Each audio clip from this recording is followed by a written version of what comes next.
once I got those 2 pain points, literally everyone I called, everybody I called after that point bought something from us.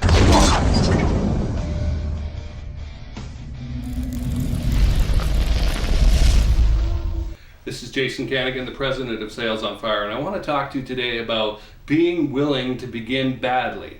There's a lot of people I have talked to over the years who will say something like, oh no, I don't want to make that call, I'm not ready to do it, I don't know what to say. Right? They've got a product maybe inside them, but they're not ready yet to get it out there into the world because they know in the internet marketing world, for example, there's all these beautiful bells and whistles and programs they could use to make that thing look pretty. And so they put off putting it out, and maybe they never actually get it out there into the world and make any money with it. So let's talk about being willing to begin badly. It is far better for you to get out there and put out a crappy product. It really is, okay? Or make a bad call because you'll actually learn something from it. Now, oh boy, that's so embarrassing or whatever. You know what? Maybe so, but it's a necessary part of the learning process. Nobody downloads from the Matrix like Keanu Reeves, whoop, Neo the One, right? And now he's, whoa, I know Kung Fu. Nobody actually does that in the real world. Okay, I trained martial arts for many years, and you start badly, and you're following a motion that's demonstrated to you, and you work at it over and over and over again until you finally get better and better at it. So the only way to get there is to begin badly. Let's look at some other ideas here. All right, like I said, it's part of the process. So let's get some examples here. My first product, Sales on Fire. I think we have a plane taking off overhead. Isn't that exciting?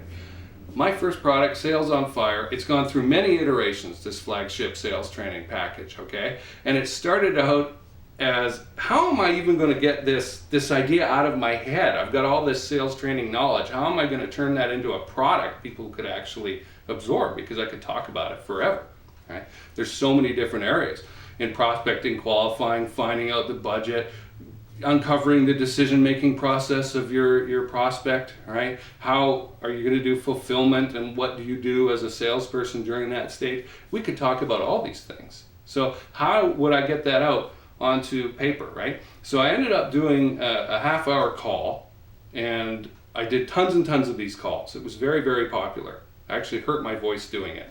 And so eventually I made a recorded version of that, and it was delivered on a long, what I call a toilet paper roll web page. It was just this one long web page because I didn't know anything. I had a 360p camera on my wife's laptop, and I knew how to make basic WordPress sites. This is back in 2011, 2012. Okay, and if you look now, I'm using these beautiful membership sites, which I know how to make, and I use nice professional equipment now. But it's been a road, and I was willing to begin badly. And you know what? People loved that product. They didn't care that it maybe wasn't the prettiest in terms of delivery. They didn't care. What they said was, this is fantastic content, and they bought it.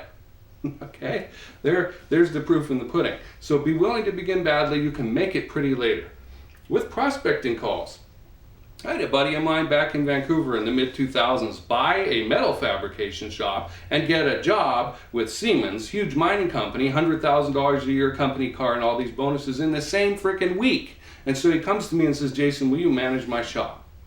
And I said, well, okay.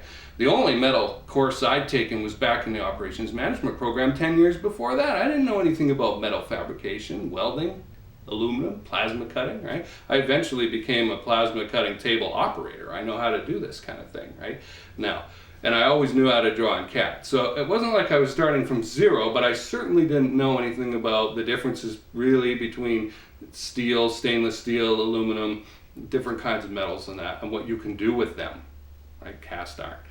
Now, this business really needed a facelift. It had been abandoned by the previous owner. The employees had been running it into the ground while he was gone. Morale was rock bottom.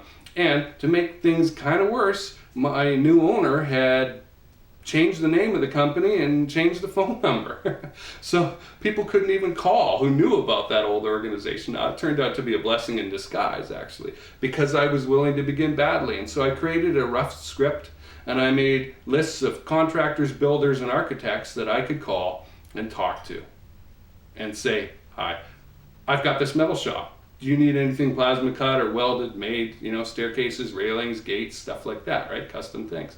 And so through the process of having many of those bad calls, it took me a few days, and finally I realized, wait a minute, the thing that the guy that I was just talking to said was a repeat, exact same words, phrases that somebody had said a little bit before. And so I thought, what if I take that, this was actually a pain point, you see. What if I take that and I repeat it to my next prospect? And I got 2 of those pain points out of having these bad conversations, quote unquote. Once I got those 2 pain points, literally everyone I called, everybody I called after that point bought something from us. It might have been, I remember we did a custom keychain, things that, like a letter L or something like that, hanging off keychains for these architect offices, bathrooms, right? That was a little job. But we also would get $8,000 railing projects, right? So literally everyone bought after that, and all from being willing to begin badly. So I suggest that you take the chance, bet on yourself, and be willing to begin badly, okay? Every time you go into a new situation, a new marketplace, a new job, you've got to be willing to begin badly. You're not going to come in as the expert on it, odds are, right? And so don't let that little fear and that feeling of being uncomfortable stop you.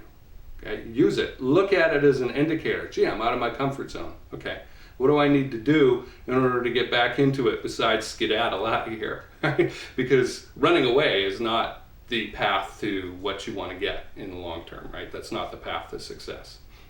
Okay, doing something, learning something, applying something, being willing to begin badly is where you need to go to get into your new comfort zone. This is Jason Kanigan from Sales on Fire. Thanks for watching.